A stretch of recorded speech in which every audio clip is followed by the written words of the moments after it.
바다는 위험이 따르는 곳입니다. 순풍에 도출을 달고 잘 나가던 배가 어느 순간 큰 풍랑을 만나게 되는지 알 수 없는, 예측하기 힘든 그곳이 바로 바다입니다. 그래서 예전에 러시아의 대문호 톨스토이는 말하기를, 전쟁터에 나가려고 하느냐 한 번 기도해라, 바다에 나가려고 하느냐 두 번 기도해라, 그런 얘기를 했어요. 전쟁터보다 더 무섭고 더 위험한 곳이 바다란 얘기지요. 근데 여러분, 우리가 살고 있는 이 세상이야말로 바다라고 느껴지지 않습니까? 왜냐하면 예측 불허의 일들이 너무나도 많이 발생하고 위험 요소가 너무 많은 세상이기 때문에 그렇습니다. 우리가 사는 사회도 참 위험합니다. 그리고 우리나라는 지금 현재 북한의 핵 문제로 인해 가지고 굉장히 큰 위기 상황에 놓여져 있습니다. 우리가 행복을 구가하며 살고 있다고 여기는 이 가정조차도 때로는 큰 갈등의 소용돌이 속에 또 분쟁에 휘말려서 굉장히 참 위험하고 위태위태한 상황이 전개될 때가 많아요. 그래서 아까 톨스토이는 제가 두 번째까지 얘기했지 않습니까? 전쟁터, 바다, 세 번째 이야기가 이어집니다. 결혼하려고 하느냐 세 번 기도해라 그랬어요. 결혼해서 가정을 이룬다는 것은 전쟁터 나가는 것보다, 바다에 나가는 것보다 더 위험하다고 그런 생각했던 거예요. 이처럼 우리가 사는 세상 참 만만치가 않습니다. 너무나도 위험하고 힘든 일들이 많은 것이 우리가 살고 있는 세상 바다예요. 그리고 우리는 그 세상 바다를 노져가는 항해자라고 해도 과언이 아닐 것 같습니다. 앞으로 우리 인생 바다에 어떤 일이 전개될까요? 어떻게 이 험한 바다를 우리가 노져갈 수가 있을까요?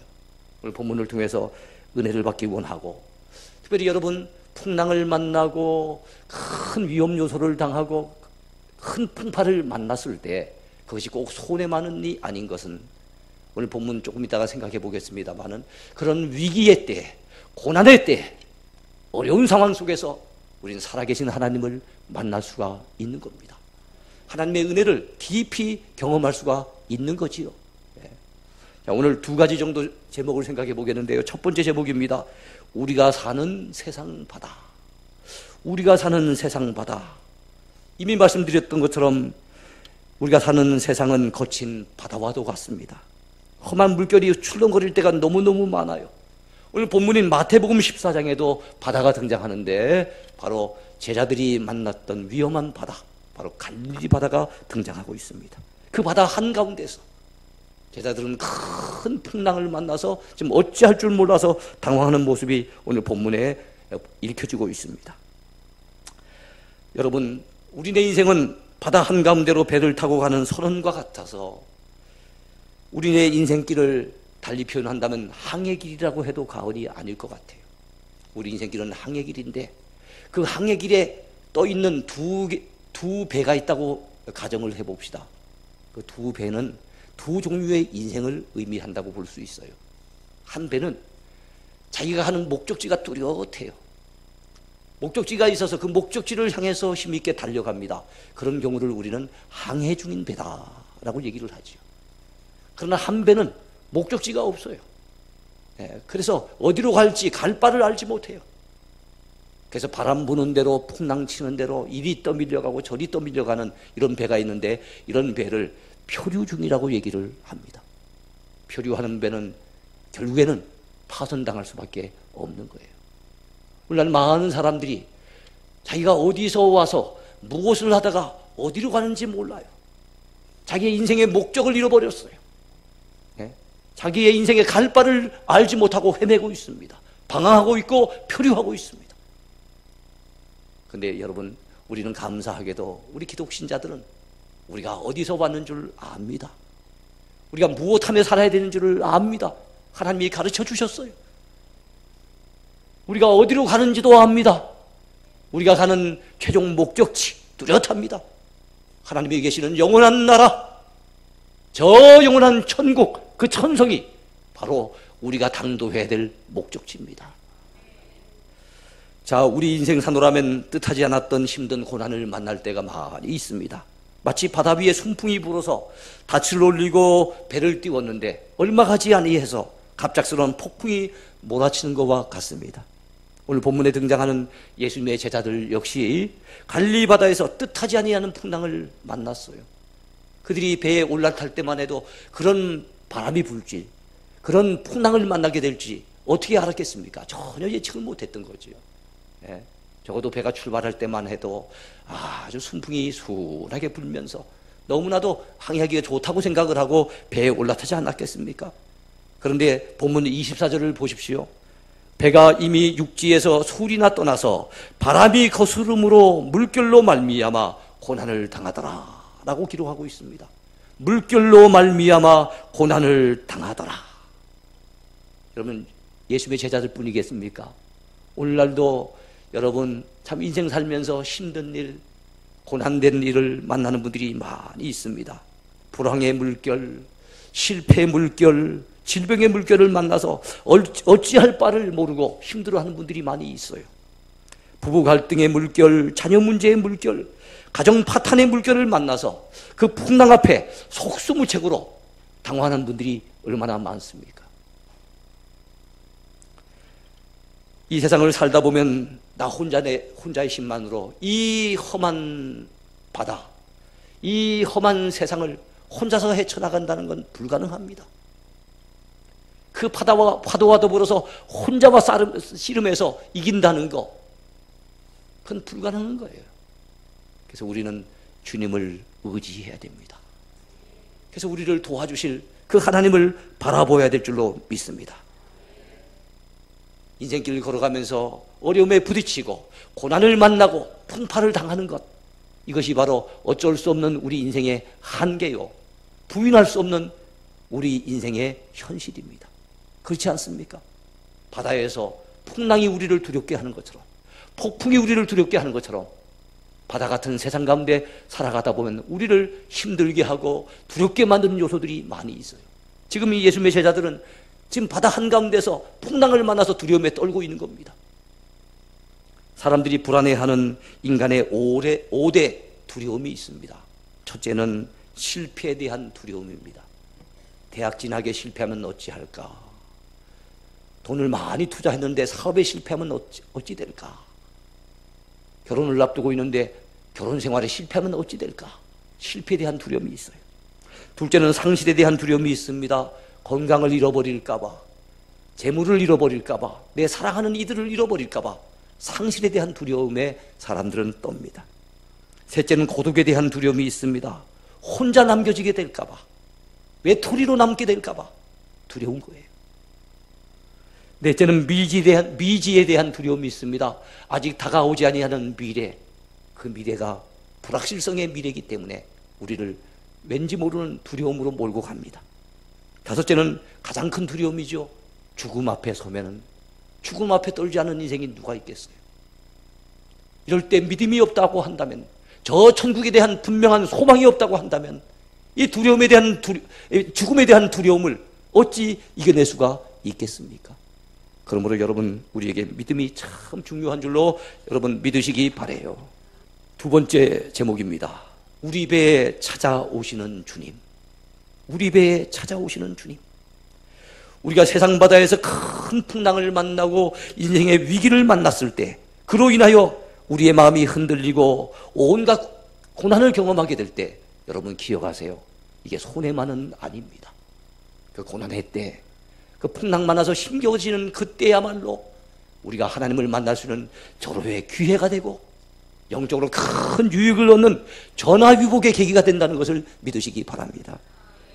우리가 믿는 주님은 평소에도 늘 우리를 돌보시고 우리와 동행하시는 주님이시지만 평소에는 느끼지 못할 때가 많아요. 그러나 힘들고 어려운 순간, 고난할 때 그 주님의 손길이 우리 가까이 있다는 것, 주님이 우리를 떠나지도 아니하시고 버리지도 아니하시고 우리를 붙잡고 있다는 그 사실 느낄 때가 많습니다. 체험할 때가 많은 거예요. 하나님이 우리를 사랑하시는구나, 하나님이 나를 버리지 아니하시고 외면하지 않으시는구나 하는 것을 고난의 때에 우리는 경험하게 됩니다. 우리 주님께서는 제자들이 갈릴리 바다 한가운데서 큰 풍랑을 만나서 막 물결이 거슬려서 너무너무 고생하며 힘들어하는 모습을 주님은 알고 계셨어요. 산 위에서 홀로 기도하고 계셨던 주님이 여러분 그 제자들을 그냥 내버려 두지 않으셨습니다. 바다 한가운데로 찾아오신 겁니다. 그들의 고난을 외면하지 않으시고 그들을 돕기 위해서 주님은 찾아오신 겁니다. 바다 위를 걸어서 찾아오셨습니다. 여러분 믿음이 없는 분들 입장에서는 아이고 바다 위로 사람이 어떻게 걸어오냐 이해가 안 될 수도 있어요. 우리 수준에 생각하면 그렇습니다. 한번 예를 들어볼까요? 제가 제 친구하고 누가 더 멀리 돌팔매질을 할 것인가 이게 내기를 하면서 돌멩이를 들어 던진다고 생각해 봅시다. 마침 그 장면을 옆에 있던 개구리가 목격을 했어요. 그래서 이렇게 목격을 하는데 봤더니 와, 큰 돌멩이가 말입니다. 하늘을 샥 날더니 막 수십 미터를 날아가는 걸 보고 개구리가 입이 딱 벌어져 가지고 놀라면서 이야, 기적이다. 개구리가 봤을 때는 이런 큰 돌이 날아간다는 게 기적인 거예요, 기적. 그렇지 않습니까? 여러분, 그런데 우리가 봤을 땐 그건 수월한 일이잖아요. 개구리와 우리 인간들은 격차가 있는 겁니다. 근데 개구리와 인간의 격차보다 훨씬 더 큰 격차가 우리 인생과 피조물된 우리 인생과 우리를 지으신 주님과의 격차입니다. 우리의 짧은 머리로서는 이해할 수 없는 부분이지만 주님의 그 능력을 믿는다면, 그 주님의 그 존재를 인정한다면 우리는 주님이 물 위로 걸어가시거나 병든 자를 고치시거나 죽은 자를 살리신 것 하나도 이상하지 않은 겁니다. 우리 주님은 밤 사경에 그 제자들을 찾아오셨어요. 밤 사경은 로마 사람들이 보초를 설 때 밤에 네등분해서 서요. 그래서 12시간을 네등분해서 밤 사경은 새벽 3시부터 6시 사이를 말씀하는 겁니다. 가장 어두울 때죠. 가장 두려움이 엄습해오는 그 시간에 주님은 제자들을 찾아오셨어요. 그들의 고난의 현장 한가운데 찾아오셨어요. 그들을 그냥 내버려 두지 아니하시고 외면하지 않으시고 찾아오셨습니다. 그분이 우리 주님이세요. 우리가 인생 힘들고 어려울 때 주님은 우리 인생 가운데 찾아오십니다. 우리 인생의 배전을 여러분 찾아오시는 것을 믿으시기 바랍니다. 이때야말로 주님을 만날 수 있는 좋은 기회가 되는 거지요. 이어령 교수를 여러분은 아실 겁니다. 우리 한국을 대표하는 지식인이지요. 초대 문화부 장관을 지내신 분입니다. 지금은 이제 한 80노인이 되셨습니다만은 그분은 원래 무신론자였고 기독교에 대단히 적대적인 생각을 지닌 대표적인 안티 크리스천이었어요. 인터넷을 통해서 기독교를 엄청나게 공격했던 사람입니다. 그런 그가 사랑하는 딸이 암에 걸리고 그가 쓴 어느 무신론자의 기도라고 하는 글을 보면 그 기도의 첫 번째 내용은 이런 내용입니다. 하나님, 당신의 제단 위에 꽃 한 송이 얹은 적 없는 사람이기에 저를 잘 모르실 겁니다. 사실 하나님이 모르실 리가 있는가요? 그러나 그동안은 하나님의 제단에 꽃 한 송이 얹어놓은 적 없다는 것은 하나님을 위해서 일한 것 아무것도 없는 사람이라는 거예요. 그게 송구하고 부끄럽다는 거죠. 그러면서 그 기도의 맨 끝에 보면은 하나님, 더 가까이 다가가도 되겠습니까? 하나님, 더 가까이 다가가도 되겠습니까? 면목이 없지만, 죄송하지만, 그동안 하나님 앞에 부끄럽게 살아왔지만, 그래도 제게 하나님이 필요합니다. 하나님 앞에 한 걸음 더 가까이 다가가도 되겠습니까? 허락해 주시겠습니까? 그런 진솔한 기도인 거예요. 여러분, 그는 세례를 받고 난 이후에 세례받은 심경이 어떠합니까? 묻는 사람, 그 기자 앞에서 하나님을 모르고 혼자서 바들바들하며 살아왔던 지난 70년 세월이 부끄럽고 허망합니다. 하나님 없이 혼자 바들바들하면서 살아왔던 지난 70년 세월이 너무나도 부끄럽고 허망합니다. 그래요. 하나님 없는 인생이 이럴 수밖에 없어요. 하나님 없는 사람은요, 자기 인생의 선장이 누가 되어야 됩니까? 자기가 선장이 되어야 됩니다. 자기 인생의 배를 자기가 몰고 나가가지고 그 험한 바다 한가운데, 그야말로 세상 바다 한가운데 던져져서 그 집채만한 파도가 와가지고 내 배전을 막 내리치는데도 혼자서 그 파도와 싸우면서 여러분 바들바들 떨면서 그 힘겹게 인생을 살아간다는 것이 얼마나 어렵습니까? 근데 여러분, 우리 주님을 내 인생의 선장으로 모시고 그 주님을 내 인생의 사공으로 모신다면요, 상황이 달라집니다. 상황이 달라집니다. 우리 주님이 여러분 우리를 선한 길로 인도해 가실 것이며 때마다 일마다 우리를 도와주실 것이며 우리 인생에 배전을 내리치는 그 크고 두려운 풍랑들을 우리 주님은 말씀 한마디로 다 잠재워 버리실 것입니다. 저는 예수 믿고 고등학교 시절에 예수님을 믿었습니다만 예수 믿고 지금까지 살아온 생애 가운데 어려움이 없었던 건 아니죠. 숱한 어려움을 당했지만 그래도 제 마음은 항상 고요한 바다처럼 평안을 유지할 수가 있었습니다. 그 비결은 주님이 주신 은혜 때문이었습니다. 주님께 제 인생을 맡겼더니 주님께서 제 마음속에 하늘 평안을 허락해 주셨어요.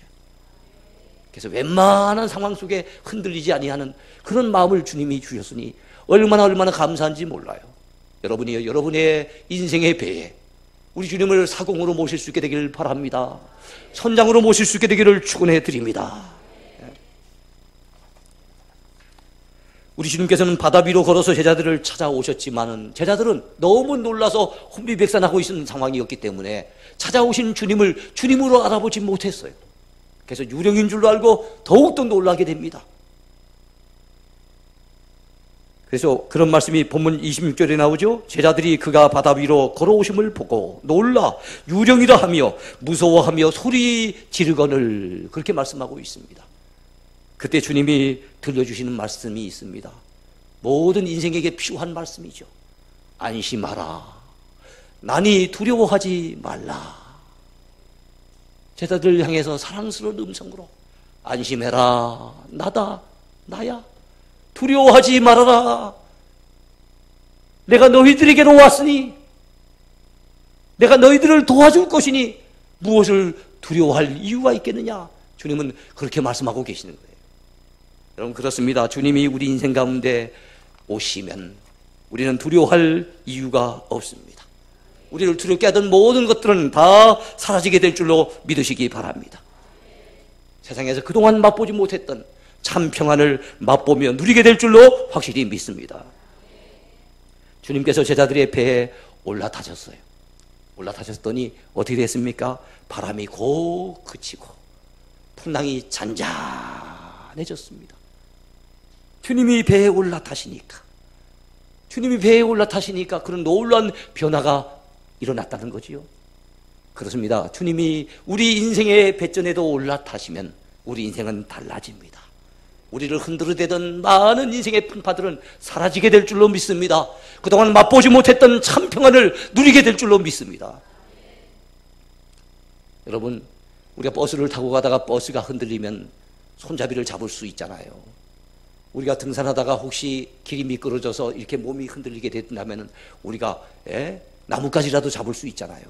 근데 우리 인생 그 자체가 흔들리게 된다면 우리 마음이 무너지게 된다면 여러분 누구를 잡을 수 있습니까? 세상엔 잡을 대상이 없어요.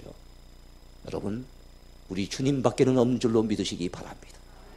그 주님 의지하면 그 주님 붙잡으면 주님이 도와주실 줄로 믿습니다. 책임져 주실 줄로 믿습니다. 그 주님을 선장으로 모신 인생은 결단코 인생이 더 이상 표류하지 않게 될 것입니다. 그의 인생은 절대로 파손되지 않을 것을 믿으시기 바랍니다. 우리 주님께서 본문 31절 하반절에서 믿음이 작은 자여 왜 의심하였느냐라고 하신 말씀이 나와 있습니다. 여러분 우리 주님께서는 우리에게 믿음을 요구하고 계세요. 오늘 우리에게 필요한 것은 믿음이에요. 믿음이 작은 자여 누구를 지칭하신 것입니까? 수제자 베드로를 지칭하신 거예요. 왜 의심하였느냐고 주님은 그를 책망하고 계십니다. 여러분 베드로가 지금 오늘 본문에 봤더니 어떤 상황이 놓여져 있었습니까?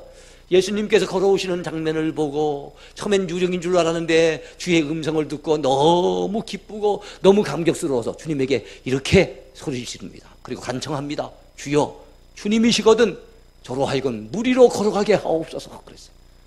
주께서 오라 내게로 오라 말씀하셨어요. 이야 베드로가 주님을 바라보면서 첨벙첨벙 나가는데 이게 웬일입니까? 무리로 주님처럼 자기도 걸어가는 거예요. 몇 발자국을 걸어가게 된 겁니다. 베드로의 믿음이 대단한 것 같죠?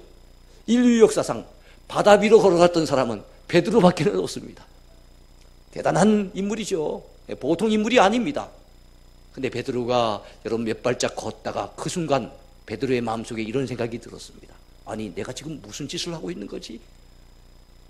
그러면서 바람 소리가 거세지는 바람 소리를 듣고 풍랑을 바라보는 순간, 조금 전까지만 해도 주님 바라보고 걸어갔는데 그 눈길을 돌려서 풍랑을 바라보는 순간 그가 깊이 바닷속에 풍덩 빠져드는 내용이 오늘 본문에 나와요. 주여 나를 구원하소서 외쳤더니 주님이 손을 내밀어 건져주시면서 하시는, 그때 하시는 말씀이 뭡니까? 예? 믿음이 작은 자여 왜 의심하였느냐, 그렇게 말씀하고 있는 거예요. 베드로는 믿음이 없는 사람은 아니었습니다. 그러나 믿음이 작은 사람이었어요. 우리가 봤을 땐 대단한 믿음의 사람 같았는데, 처음엔 그렇게 보였는데 주님이 보셨을 땐 믿음이 작은 자인 거예요. 여러분 혹시 믿음을 가지셨지만 믿음이 작아서 늘 마음의 풍랑을 늘 느끼시면서 힘들어 하십니까? 큰 믿음의 소유자가 되기를 축원해 드립니다. 여기 의심하다라고 하는 말이 헬라어로는 디스타조라고 하는 말인데요. 디스타조, 이 원어상의 의미는 두 줄로 잡아당긴다, 이런 의미가 있다 그래요. 두 줄로 잡아당긴다. 한 줄은 하나님이 잡아당기십니다. 한 줄은 세상이 잡아당깁니다. 그래서 하나님도 의지하려고 하는 믿음도 가지는 것 같은데 세상 물결도 잠깐만 바라보게 되고 세상 근심 걱정도 놓지 못하고, 그래서 하나님과 이 세상 사이에서 어찌할 줄 모르는 그런 마음의 상태를 뭐라고 해요? 의심하는 사람이라는 거예요. 믿음이 없는 사람은 아닌데 믿는다고 하면서도 여전히 의심하고 있는 믿음 약한 모습을 얘기하고 있는 겁니다. 그런 자들은 주님이 책망하시는 거예요.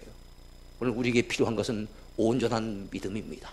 주님께 우리의 인생을 맡기는 믿음입니다.